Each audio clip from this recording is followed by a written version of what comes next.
बोलो। राधे राधे महाराज जी। मेरा नाम लक्ष्मण निषाद है। हम केवट है, नागपुर से आए हैं, छत्तीसगढ़ के रहने वाले हैं। महाराज जी मेरा एक सवाल था, क्या रामचरितमानस में या 4 वेद 6 शास्त्र 18 पुराण में कहीं भी ये लिखा है क्या कि भगवान श्री राम जब वनवास गए तो केवट को मछली पकड़ने का वरदान दिया है क्या? ना, ऐसा तो मैंने कभी नहीं सुना। नहीं सुने तो हमारे छत्तीसगढ़ में जितने भी केवट है सब लोग यही जानते हैं कि भगवान श्री राम जब वनवास गए तो केवट को मेरा नाम लेना, जय श्री राम बोलना और एक बार जाल डालना तालाब में, दूसरी बार मत डालना, ऐसा बोले थे। हमें भी यही सिखाया गया है कि राम का नाम। तो राम बोल के आप जाल डालते हो तो मछली फंसती है? हाँ आता है, लेकिन लालच में जाओ डबल डाल दिए तो फिर कम आता है, इसीलिए। तो किसी संत ने कहा होगा कि दिन में 1000 मछली मारते हो तो एक बार ही जाल, 100 बार जाल डालते हो तो एक बार ही जाल डाला करो, तो 100 हत्या नहीं लगेंगी, 2-4 ही लगेगी, पाप कम लगेगा। इस भाव से किसी ने बोला होगा, उसे आप लोगों ने नियमावली बना ली। राम ने ऐसा नहीं बोला। राम ने तो केवट को ये बोला है, केवट ने कहा प्रभु आपका चरणामृत दीजिए क्योंकि मैं अपने पितरों को पार लगाना चाहता हूँ। केवट ने तो राम को पार लगा के स्वयं भी अपना मन राम में लगा करके वो स्वयं भक्त हो गए बड़े। उन्होंने किसी जीव की हत्या नहीं की। हमें सब यही सिखाया गया है कि मछली पकड़ना, खाना और बेचना निषाद और केवट का काम है। हाँ, ये काम तो है, काम तो करते हैं केवट लोग, ये काम उनका है, लेकिन फिर भी कोशिश की जाए कि हम किसी जीव की हत्या क्यों करें। आपकी कथा सुन सुन के अपना हृदय ऐसा परिवर्तन हुआ कि भगवान की कृपा से पकड़ना भी छोड़ दिए, खाना भी छोड़ दिए और बेचना भी छोड़ दिए। फिर कैसे गुजारा होता है? मिस्त्री काम करते हैं, बिल्डिंग बनाते हैं। तो पहले मछली बेच के ज़्यादा कमाते थे क्या मिस्त्री से ज़्यादा कमा रहे हो? मछली में ज़्यादा कमाते थे। कितना? 2000, 2000, 5000 रोज का? हाँ। और अब? अभी वही 2-4 हजार हफ्ते का। और पहले हफ्ते का 2-4 हजार के रोज का? इतवार, बुधवार, शुक्रवार को 3-4 हजार रुपए हो जाते थे। मछली वाला? हाँ। 3 दिन हफ्ते में 3 दिन? हाँ। तो मछली लोग रोज नहीं खाते क्या? नहीं, रोज नहीं खाते। अच्छा, तो केवल शुक्रवार को खाते हैं? इतवार, बुधवार और शुक्रवार। क्यों ऐसा? क्या पता, लोगों ने ऐसा नियम ही बना रखे इतवार, बुधवार, शुक्रवार को खाने का। रोज नहीं खाते? सोमवार को शंकर भगवान का दिन समझते, मंगल को हनुमान जी का, बुधवार को खाते हैं, गुरुवार शुक्रवार को, शनिवार को नहीं खाते हैं। आप कब खाते थे? आप भी सोमवार? हम साल के 365 दिन खाते थे, कभी नहीं छोड़ते थे, क्योंकि हम ज्ञान नहीं था, आपकी कथा नहीं सुनते थे। हमको ये सब यही सिखाया गया था ना कि हमारा काम पकड़ना, खाना, बेचना है, तो वही करते थे। कितने तरह की मछली होती है पानी में? हमको तो पता नहीं, आप बताओ। कई प्रकार की मछली होती है, बहुत अनगिनत मछलियों के कई प्रकार हैं। हो। अच्छा, तो बाजार में सबसे ज्यादा कौन सी मछली बिकती है? जो सस्ती रहती है वो जल्दी बिकती है और ज़्यादा बिकती है। तो कितने रुपए किलो मछली बिकती है? मछली देख देख के 50 रुपए किलो, 100 रुपए किलो, 200 रुपए किलो, 500 रुपए किलो, 1000 रुपए किलो वाली भी मछली रहती है। तो 1000 किलो वाली कैसी होती है? वो एक लाल कलर की रहती है, जब वो कांटा मारती है तो वो तबीयत खराब हो जाता है, बुखार पकड़ लेता है। फिर भी लोग उसको खाते हैं? फिर भी लोग खाते हैं, विटामिन रहता है बोलते हैं।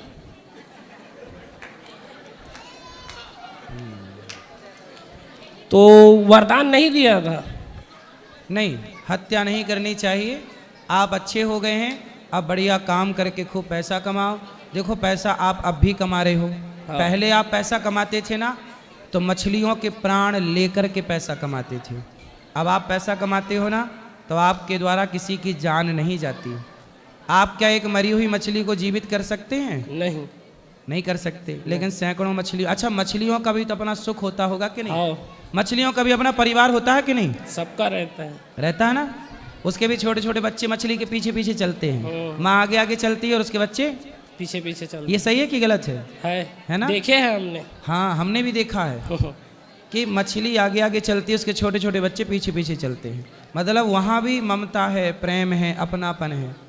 जैसे हम लोगों को दर्द होता है, हम लोग बोल पाते हैं, बता पाते हैं, लेकिन वो बोल नहीं पाती, बता। इसलिए तो आपने देखा होगा, जब मछली को पानी से निकालो ना, वो अपना छोटा सा मुँह ऐसे ऐसे खोलती है, फिर बंद करती है। वो क्या कहती है? उसकी आवाज़ होती तो वो कहती कि भैया मैंने तेरा क्या बिगाड़ा है, क्यों मुझे मार रहा है? पेट भरना है तो तू दाल चावल सब्जी खा के पेट भर ले, क्यों तू मेरे परिवार से मुझे दूर कर रहा है? इसलिए बेटा बद्दुआएं किसी की नहीं लेनी चाहिए, ठीक है? आप अच्छे हो गए हैं, ठीक ठीक कमा रहे हैं, जो कमा रहे हैं उससे भगवान आपका पेट भरते रहेंगे, सदा रक्षक भगवान है। हम सब ने तो छोड़ दिए, बस हमारे पिताजी को ऐसा समझाते कि जीव की हत्या मत करो, लेकिन वो अब बोलते हैं कि अब मेरी उम्र बीत गई, अब 2-4 ज़्यादा दिन रहा नहीं तो अब क्यों छोड़ूं, ऐसा बोलते। सबने तो छोड़ बोले दिया। अब मरते समय अब छोड़ दो, अब सुधर जाओ, वो अब सुधर जाओगे सदगति होगी, वरना फिर नाली का कीड़ा बनना पड़ सकता है। उनको बहुत समझाते हैं लेकिन वो अब छोड़ ही नहीं रहे। पकड़ूंगा, खाऊंगा, बेचूंगा, सबने छोड़ दिया। मेरा भाई, मेरी बहन। कहाँ पिताजी? पिताजी नहीं आए, बाकी पूरी फैमिली आई है। पोथी पाठ भी बिठाए यहाँ पे। चलो भगवान आपको सुखी रखें, आपके पिताजी को कभी लाना, उनको समझाएंगे। हाँ, मेरे साथ में जो काम करता उसका एक सवाल था। जब भगवान माता सीता का स्वयंवर हुआ तो रावण आए थे क्या उसमें? ऐसी किंवदंती है, ऐसी बातें करते हैं लोग। कहा हाँ, कहे जब सीता मैया का विवाह हुआ था ना, स्वयंवर हाँ, उस समय रावण आया था। आए थे तो उसको निमंत्रण देने कौन गया था, ऐसा वो उसका पूछना है। निमंत्रण देने कौन गया था? हाँ, रावण को। तो मतलब मैं उसको निमंत्रण कार्ड भिजवाऊं, वही वाला? नहीं, उसका कहना क्या था, जब भगवान श्री माता सीता के स्वयंवर में रावण आया था पहले तो के जमाने में क्या होता था, हाँ, स्वयंवर के निमंत्रण तो जाते थे, हाँ, पर चारों तरफ ढोल मुनादी दी जाती थी, सुनो सुनो सुनो, फलाने राजा की बेटी का फलानी तारीख को स्वयंवर है, ऐसी मुनादियाँ हुआ करती थी, अनाउंस हुआ करता था। और जनक जी के यहाँ से कोई गया ना होगा, उसके यहाँ रावण अपने से आया था।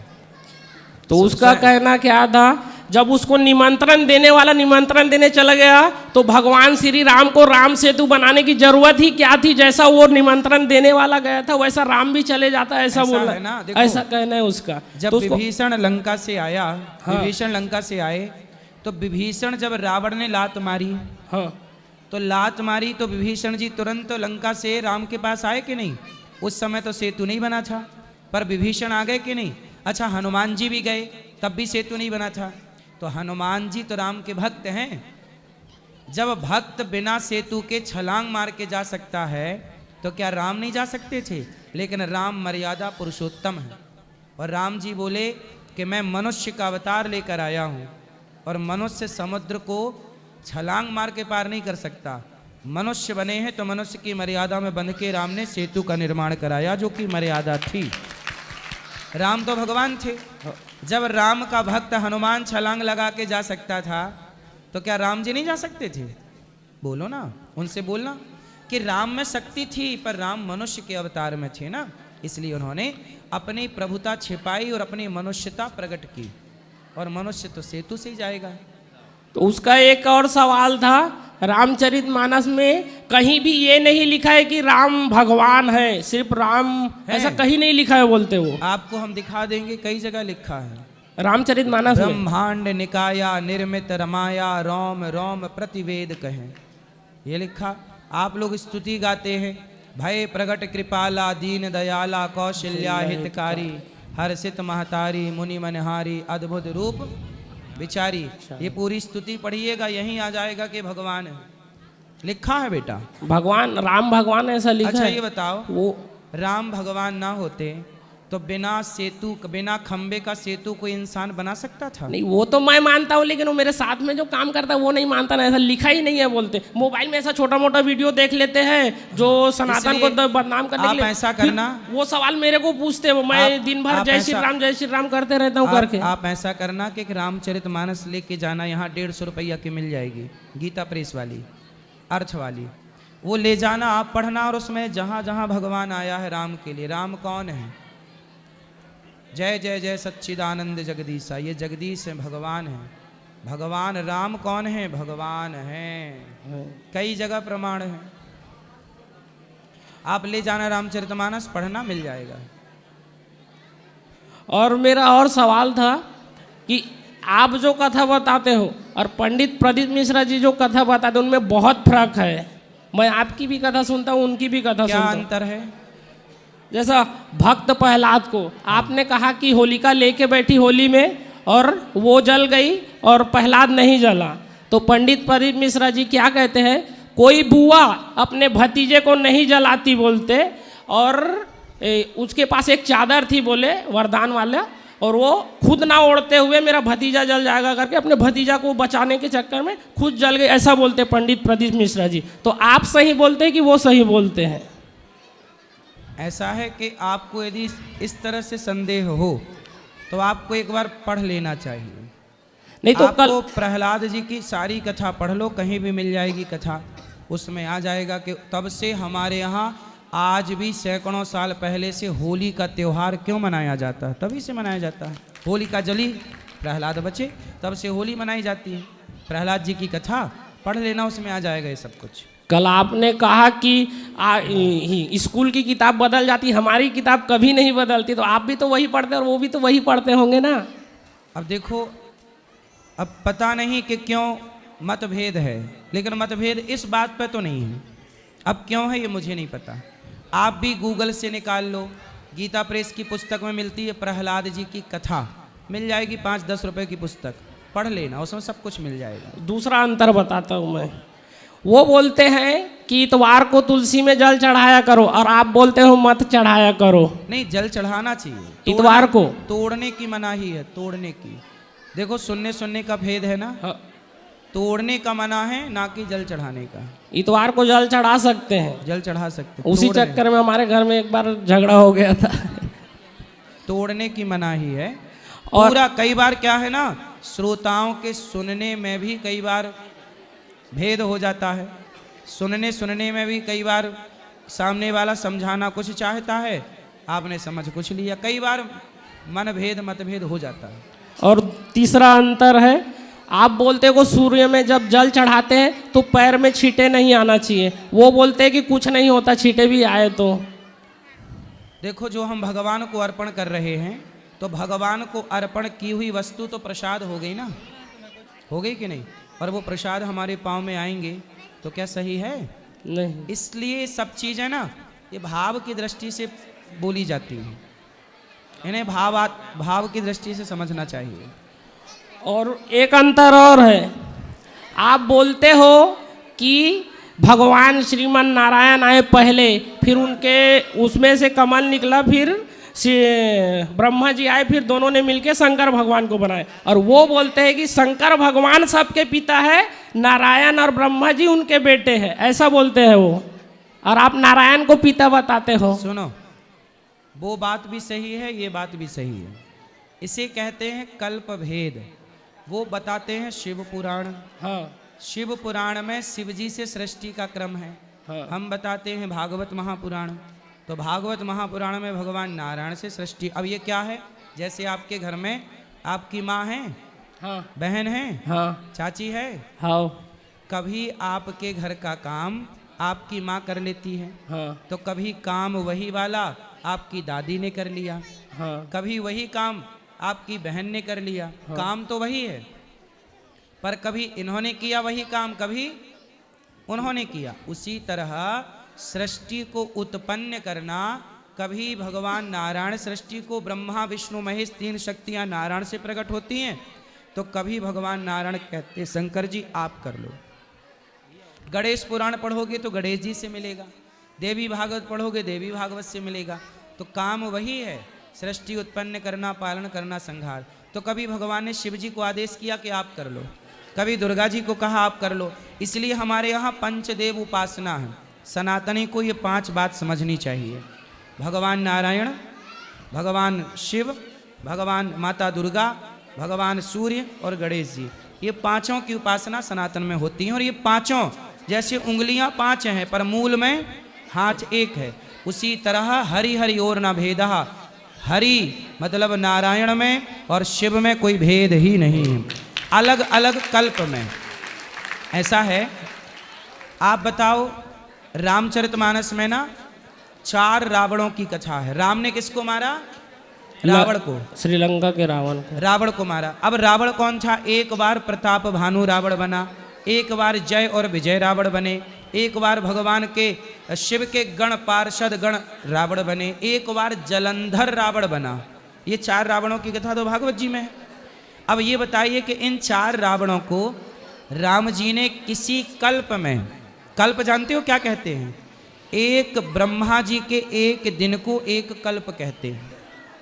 एक दिन मतलब ब्रह्मा जी का एक दिन इतना बड़ा होता है कि ब्रह्मा जी के एक दिन में 1000 बार चतुर्युग बीत जाते हैं। एक दिन में 14 मनवंतर होते हैं, 73 चतुर्युग का एक मनवंतर। अभी वैवस्वत मनवंतर चल रहा है, वैवस्वत मनवंतर का 28वां कलयुग चल रहा है। इस कलयुग में भगवान श्री कल्कि भगवान का अवतार होगा।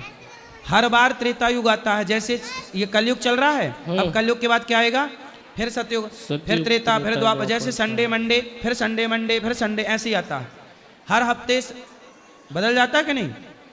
पर संडे तो वही है, रविवार सोमवार मंगल वही है।